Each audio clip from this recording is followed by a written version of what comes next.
Hello and welcome to this guide. I will show with you how to log in Scotiabank online. If you want to log into this bank, follow me in this guide. Go to Google, search for Scotiabank. As you can see here, click the first website, click on sign in the top right corner. When you click sign in, you will redirected to this page.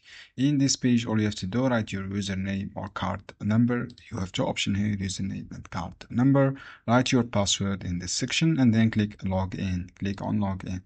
If you want to log in with your app, just download Scotiabank app. When you download this app, you can download on Google Play or App Store. After download this app, Scotia app, log in with the same method here, your username and your password, and then click login. Just click download this app. You have this app, download and then log in. If you forget password, click this need help. Complete forget my password, write your username and then click continue. You will get your password again. Thanks for watching this.